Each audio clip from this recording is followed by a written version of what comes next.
Good morning, everyone.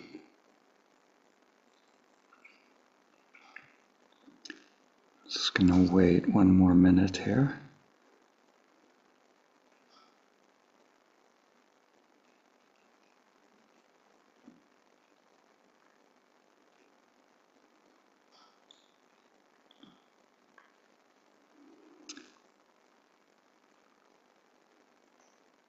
Okay, so today I'm going to talk about some different things, and had quite a few messages coming in, so I'm going to try and weave this talk around those questions that have come in, and just try to address what seems to be happening for people.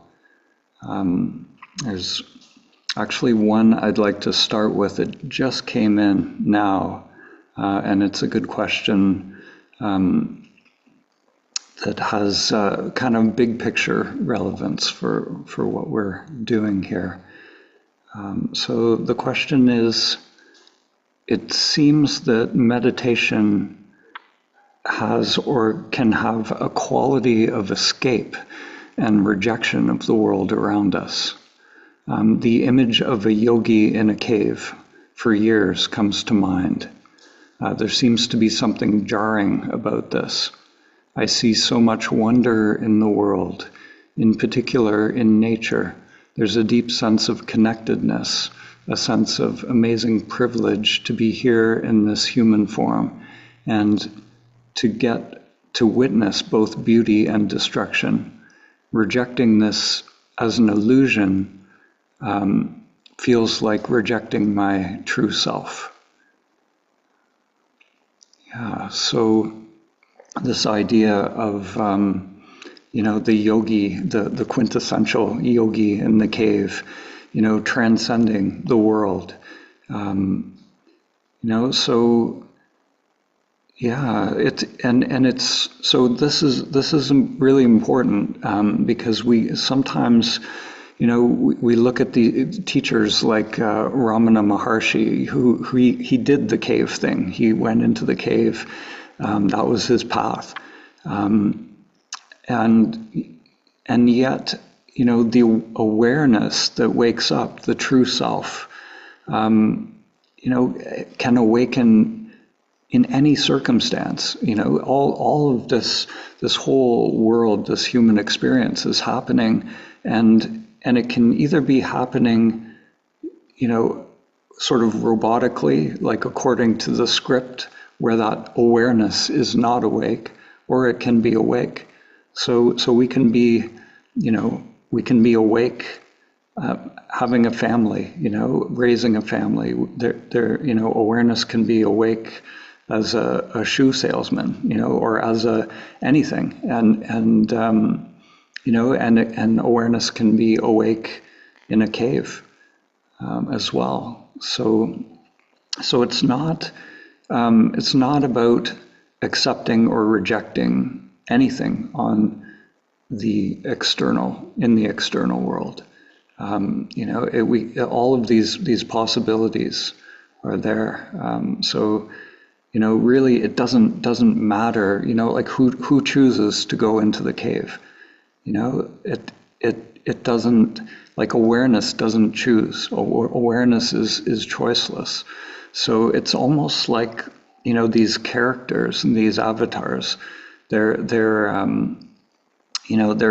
like they're programmed in a way with the script. They, in the ancient traditions, they call this prakriti, where, if you think of the program in an acorn, that acorn it's going to grow into a tree, an oak tree. It's not going to grow into something else, and it's like these human incarnations, our DNA, whatever that cosmic spiral is, that prakriti.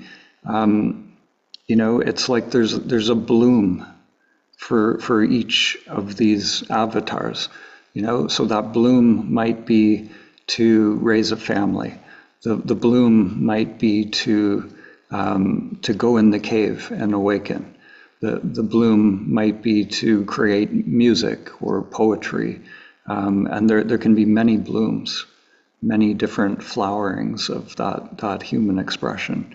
And the more we're awake, the more we're disidentified from that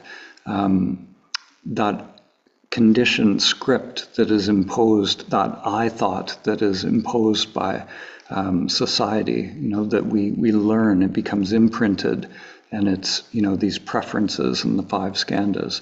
The more awake we are from that, the more the energy can be free to create those blooms, to align us with that prakriti, that you could call it the individuation of the soul.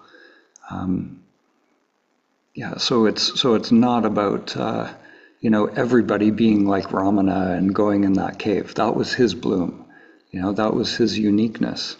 If we think we have to do that, we're this is the problem with all of these yogis and the yogic traditions. Like the human mind loves to parrot things. It's like a parrot. It's just repeating, and and if it's the ego just creating a facsimile of that, that's not your bloom. That's somebody else's bloom. It's just the mind creating some facsimile.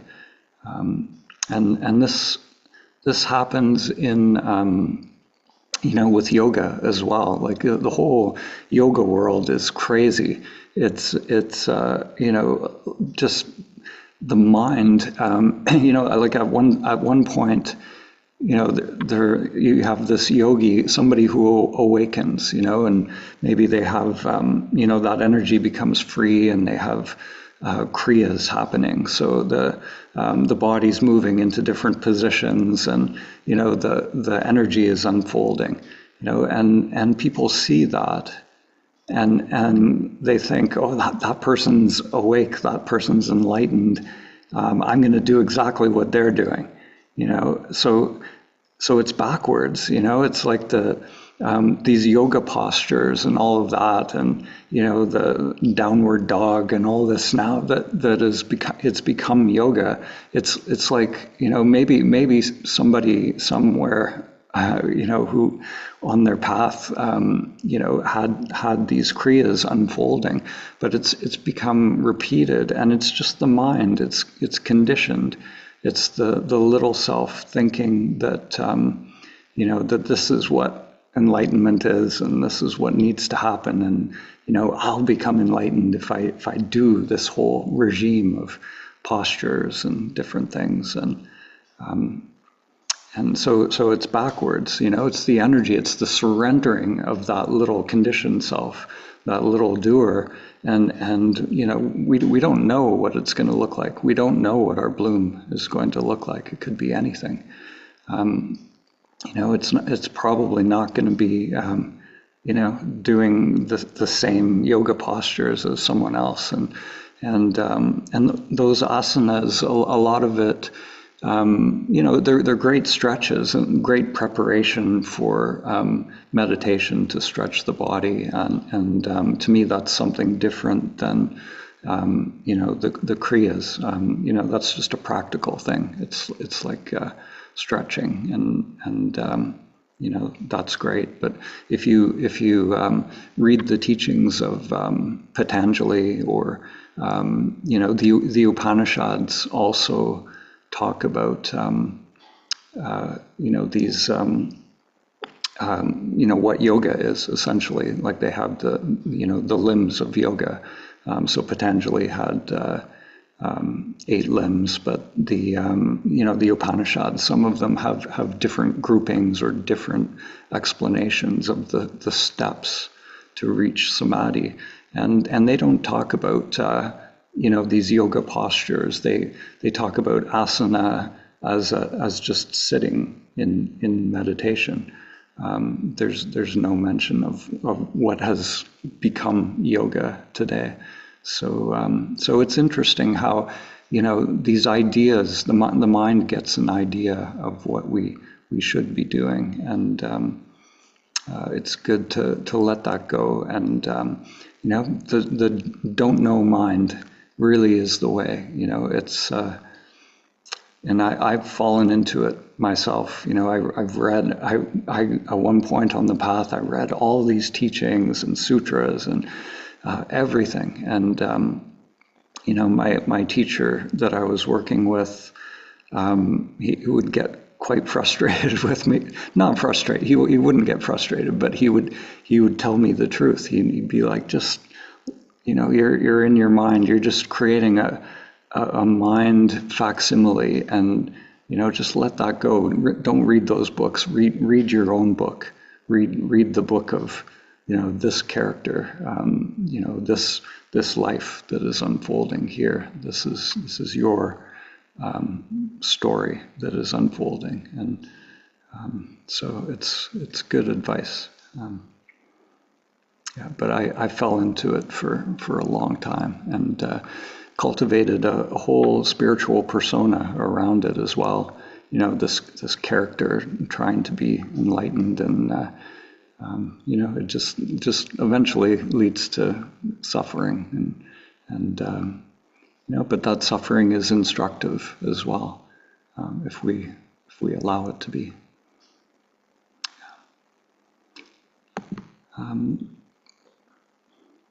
And so I got another question. I really like this question. So, and this is a very nuanced answer to this question. So I'm going to do my best to answer this, but ultimately, this is one of those questions that really can't be answered. It will be resolved on your own path, in your own direct experience.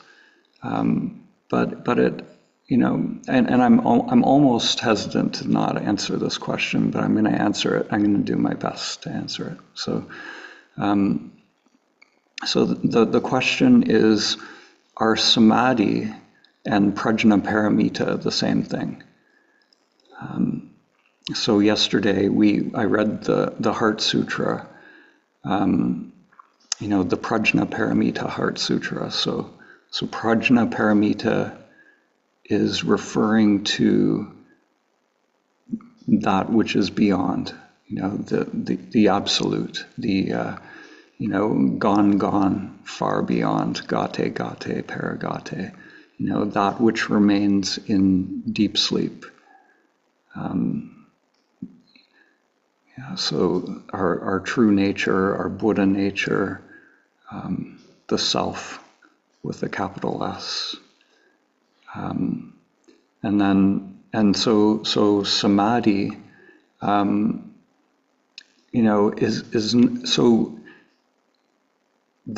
they shouldn't be thought of as two. So they're not separate, yet they're not the same. So it's like in Zen, sometimes they say not one, not two.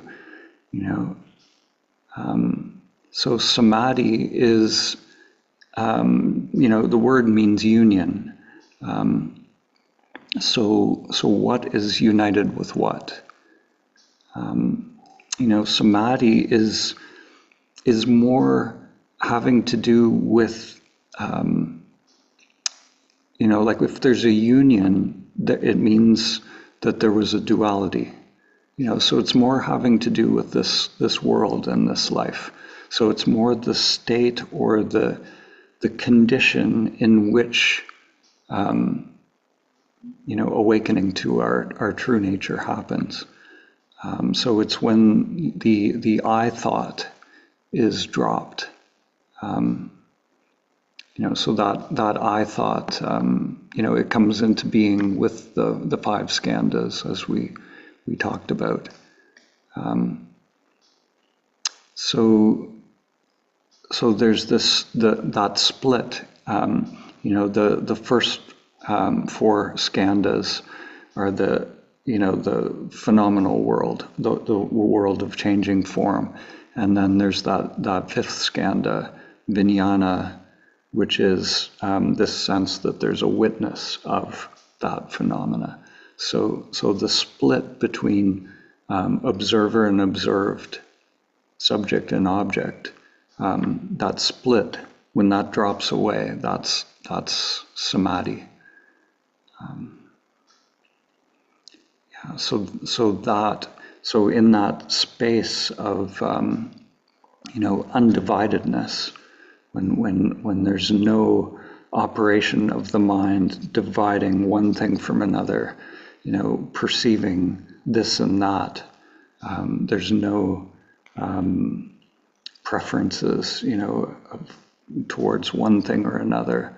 It's in that space that our true nature becomes aware of itself. Those are, it's like that saying, awakening is like an accident, but the practice that leads to samadhi, to this state, makes us accident prone. So we're becoming accident prone in this practice. So when I heard this question, what came up for me was there's a beautiful teaching in Zen. It's by the Zen master Dogen, and I think it really points to the big picture of really what the path of liberation is. And I think it can, this little teaching comes from the Genjo Koan. It's from a larger work of Dogen. It's called the Shobogenzo. So this is one of the fundamental teachings in Soto Zen. Soto Zen is, there are different types of Zen. Soto Zen tends to focus on meditation and sitting, and Dogen is sort of the founder of Soto Zen. So this the Genjo Koan is it actually means first of all, a koan is a riddle that's sort of designed to seize up the mind or point beyond the mind, and the word Genjo in Japanese is actualizing.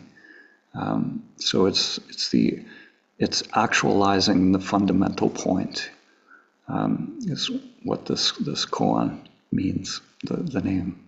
So it's for realizing what is beyond the mind. And in this part of the teaching, he sort of sets out, the path, the path of liberation, and really that's what this question is asking. It is pointing, there's an aspect of, everything is here now. Awareness is perfect as it is, and yet there is this path. So it's a pathless path. We're always being Buddha, always becoming Buddha. And this is the paradox for the mind. So Dogen is one of the teachers I resonate the most with, and I love his instructions, and his instruction for meditation is the simplest instruction and probably the best instruction out there. His instruction is 2 words: just sit. Just sit. So, so for Dogen, the truth is, recognized directly. and they do it in that tradition through long periods of sitting. So Soto Zen is very sitting focused. So I'm just going to read it here. Let me pull it up.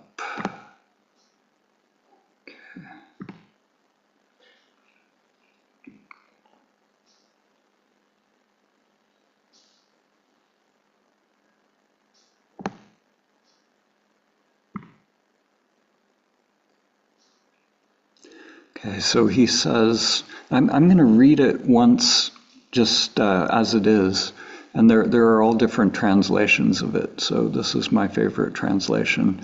I'm going to read it once as it is, and then I'm going to read it again and just sort of comment on it.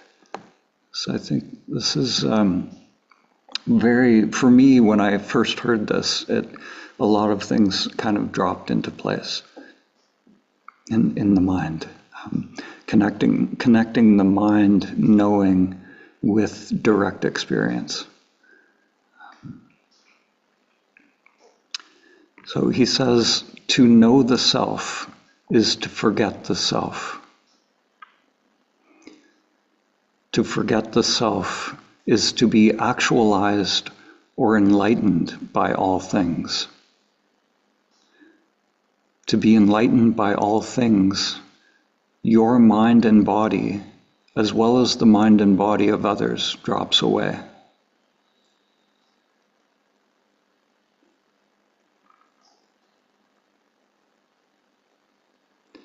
When mind and body drop off, no trace of enlightenment remains, and this no trace continues endlessly.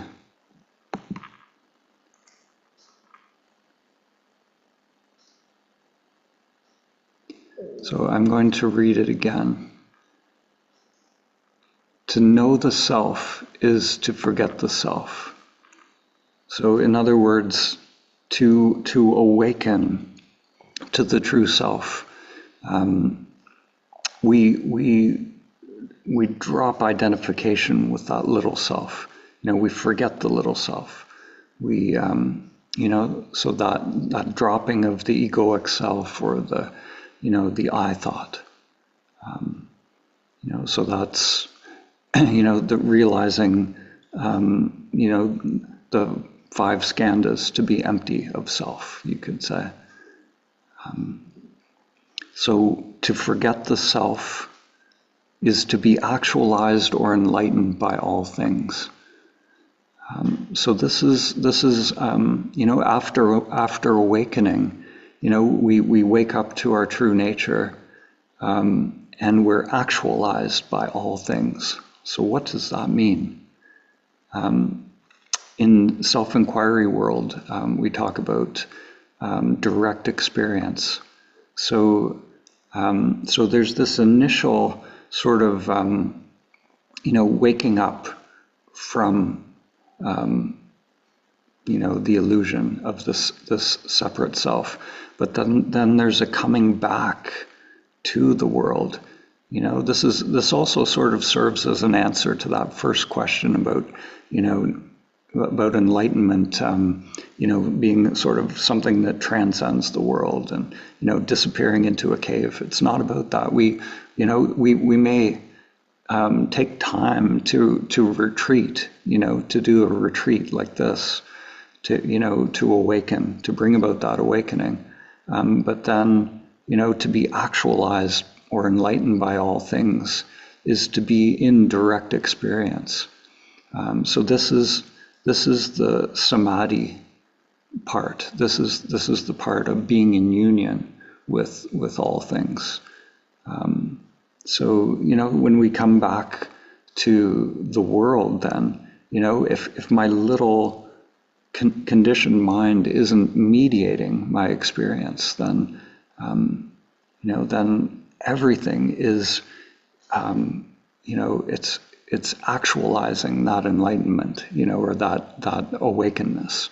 So if I'm seeing a tree, if there's no concept of a tree, that's just part of the 5 skandhas, that concept of a tree or a river or another person, if that's all been dropped, all the concepts, then I'm in direct experience with that, whatever it is. And to be in direct experience, you're one with it. It's samadhi. It's so this is what's meant by the actualization, or being enlightened by all things. There's an infinite number of possible direct experiences that we can have. And so that coming back to the world, it's like we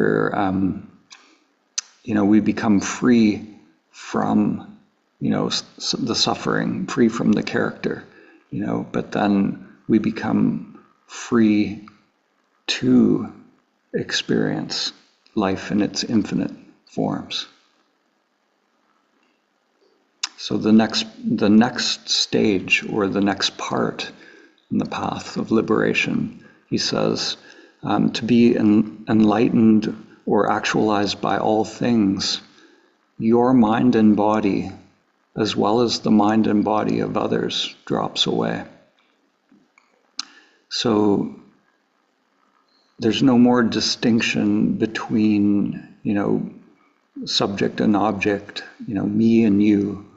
And yet nothing actually changes, externally. Again, this stage, each of these stages is sort of pointing to, one of the skandhas dropping away. So this would be, the full dropping away of sanya, which is, the perception of things. So this is another stage on the path of liberation.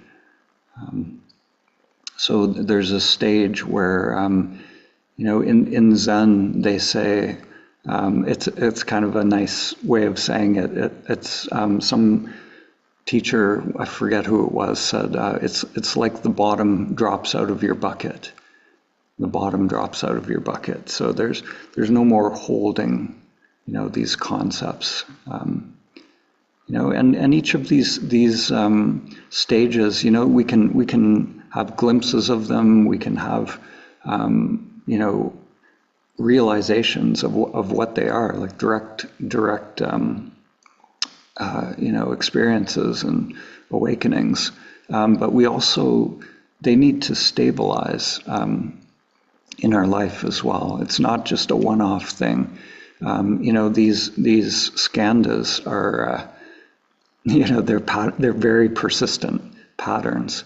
So when it drops, that dropping needs to stabilize. We need to stabilize in each of these stages, and that stabilizing is not a small thing.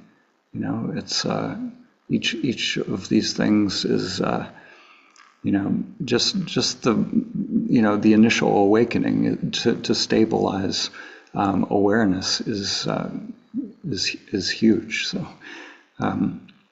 So when the mind and body drop off, no trace of enlightenment remains, and this no trace continues forever. So here he's talking about Turiya, which is the traceless trace, that which remains in deep sleep. This is prajnaparamita, the ultimate, that which is beyond. So that, Turiya is, it continues forever. So, and it doesn't matter, if what's happening with the mind and body. The mind and body can be in waking, dreaming, or deep sleep, but that traceless trace is just awake. It's just aware. So there's no more, it's not that there's no more mind and body, but what drops off is my mind and body. There's no more my mind and body. So it's like there just is what is. It's not that the world is as it is, but Maya is only really Maya when there's an I. The illusion is. It's not that the world is an illusion. It's, sometimes they talk about awakening to the great reality, or the kingdom of heaven. The kingdom is here. And what's meant by that is, Eckhart Tolle talks about the new earth as well, a new earth. There's many different ways of saying it. So it's not like we wake up somewhere else. Actually, the world becomes crystal clear without that filter. So in Zen, it's the great reality. It's like seeing with new eyes, being reborn with new eyes without this mediator.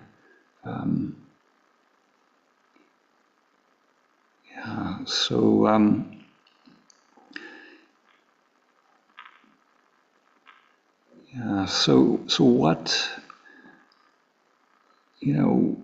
what creates this separation? I think I'll maybe talk a little bit about, sometimes we can get a sense more of what this is when we talk about the separation. What is it that becomes separated? And I tend to use examples from Buddhism quite a bit, but we can also, I grew up as a Catholic, and I kind of rebelled against it, but I've come back full circle with it now. Esoteric Christianity really contains a lot of these same truths. They're just a little bit more encrypted in Christianity. So in Christianity, they talk about the fall. The fall from union with God. So that union with God, samadhi. There's this separate I that comes into being. So whatever that is, what is that fall? It's there's an unwillingness to fully accept or experience some part of what is. There's this separation or split that starts to happen. There's I like in one of the films, Bernardo Kastrup talks about how it's like God dissociates. What this whole human experience is this dissociation of these different parts of God. So this I thought separates this sense that whatever's happening, there's a resistance. So this resistance happens. Neural pathways are created. The energy moving through those pathways is a form of resistance, and this I thought, this pattern, this program comes into being, and it's so it's got its own resistance to what is. It's my will, not God's will. And there's that saying, the ego would rather rule in hell than be a servant in heaven, or Lucifer is really, the representation of that ego. So he, in that story, Lucifer didn't want to serve God. So the I thought comes into being, And yeah, so so in that story, like, things got off track in that religion, obviously, like the personifying that. I think metaphorically, it's a beautiful metaphor. We all we all have this Luciferic part of us, and it represents the power of nature within us to branch off, to become. It's the power of becoming. It's not necessarily a bad thing. Doesn't necessarily lead to suffering unless there's identification with that I. If I forget the truth of who I am, then we go into Maya and suffering. But the actual power of nature, it's like they refer to Lucifer as the morning star, the sun. It's like the plants will naturally move towards the sun. There's a natural impulse to explore, to grow, to evolve, and that's really what this separate ego is. It's just part of a growth of something new. The human experience, something new. To have this autonomous I, this autonomous ego, that it seems to be separate. It's a unique thing. It's a beautiful, game of hide and seek that the universe is playing with itself. So it's not a problem. From the little ego point of view, it suffers because it believes it's separate. But part of this game is to, separate and then to wake up. And that waking up is, it's integral. It's evolutionary. So it's not that we reject, that separate ego. It's we transcend and include that part of ourself as well. So the ego, it really is, in Latin, ego is just I. It's just the sense that I am. So if I am, there's no problem with that. It's never a problem. But if I follow that I am with anything, I am this character, I am limited to this or that, then that's where we fall into the illusion. So you could say that the awakening, the I am, just becomes unlimited. In the Hermetic teachings, they say that the all is mind, the universe is mental. The all is the one mind. So if I'm awake, fully awake as the one mind, then this is the logos, the mind of God. There's no little I in that. But if we divide off, dissociate some little part of that one mind, then we get, people. Yeah. Yeah. So hopefully, that's sort of a long divergence, but I'd like to come back to that. That initial question of, is prajnaparamita and samadhi, the same thing. And, so it's all this, like in Buddhism, they talk about, the jewel in the lotus. I think it's in Tibetan Buddhism, there's this beautiful mantra, Om Mani Padme Hum, we awaken the jewel in the lotus. So the prajna is awakening to our true nature, to that consciousness, the transcendent consciousness that, beyond the five skandhas, the Purusha, the one, and within the lotus, within the manifested, the Shakti, the Prakriti. So it's all one, but yet it's not one, not two. It's so these words, these concepts are,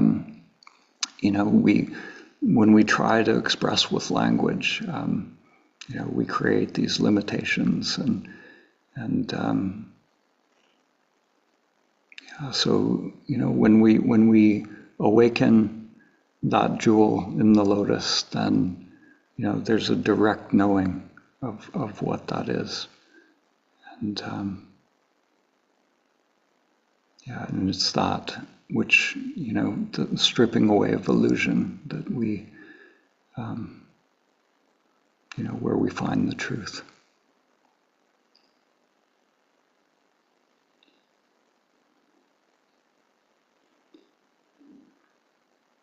So I think I'm going to see if we have time. There's one more question here.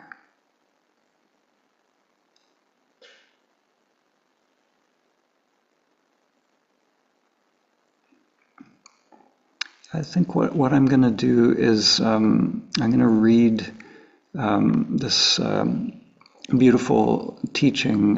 This is from a book called Beyond Shiva, and there are a couple more questions here, but I think it might take us into a different direction, and I'd like to kind of stay in this kind of larger picture, expansive space. So I think to go into our next meditation, I'll read from Beyond Shiva, and this is one of the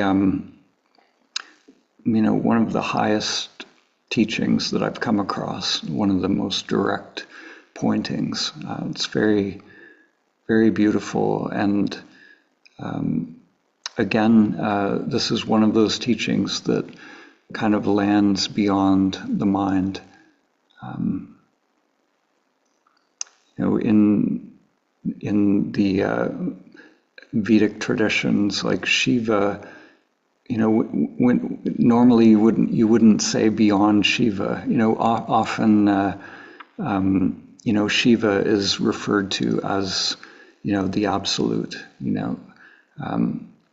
But we conceptualize, the mind, when we use language, we conceptualize, and we start to think we know what we're talking about. and that mind becomes a knowing mind, so I love the title of this, Beyond Shiva, because it's beyond that knowing, that conceptual knowing. It's pointing beyond, and what happens when in this teaching, this reading, it sort of sets you up for knowing, explaining things, and then it knocks the mind back down again. Just keeps the mind as a don't know mind, as a not knowing mind. And it's when that mind is humbled that we can be open again, So just going to find that teaching here. And I'm just going to read a part of it. So this part is called Liberation.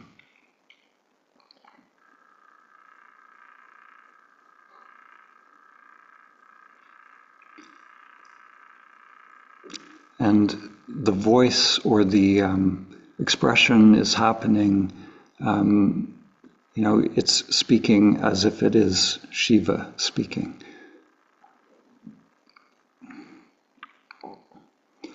I am not bound, nor am I liberated. I am not enlightened, nor am I ignorant. I am not. There is no I in me. There is no me in I. No I has ever come to me. No I has ever presented itself to me. No I have I ever seen. No other have I ever seen. I implies other. Other implies I. There are no I and no other in me. There is even no me in me. There is even no I in I. I am beyond I, me and other. I am beyond concepts and experiences. I am beyond beyondness. Don't read or simply hear what is written. Feel what is written. I am not pointing at myself. There is no myself in I. There is no I in myself. I am pointing at your selfless self. I am pointing at your eyeless I. Liberation is a play in the illusion of bondage. Liberation is created by bondage.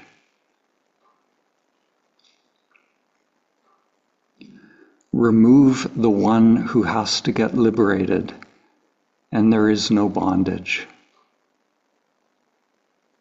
And that's my favorite line. I'm going to read that again. Remove the one who has to get liberated, and there is no bondage.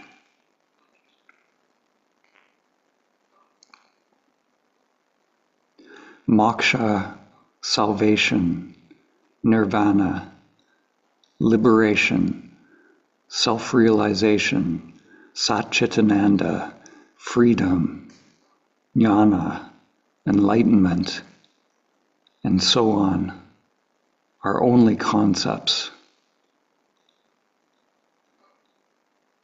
What do they mean to you? They have significance because you believe you are bound. They have significance because you believe you are ignorant. Remove the one who believes. Remove that I, and you will truly see.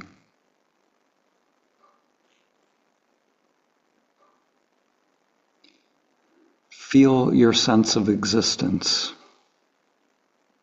Feel your I am. Feel your I exist.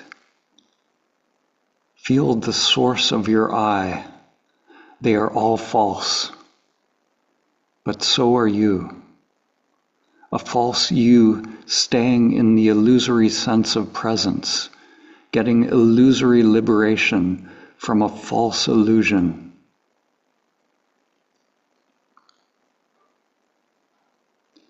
Then you will forget. Then you won't remember. Then you won't be you. You will know that you never needed to get liberated because you were never bound. But this is false. You will not even know that you never needed to get liberated from an illusion. You will not know anything. And not knowing anything is not ignorance.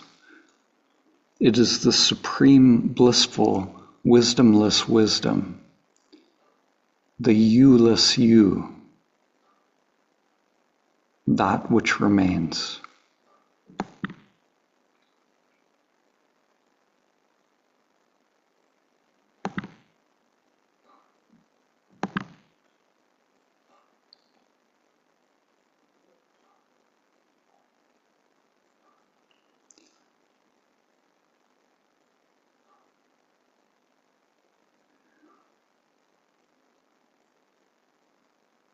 So I'm going to let that reverberate into our meditation. So if you need a little break, washroom break before we sit, now is the time. And otherwise we can just go directly into our meditation.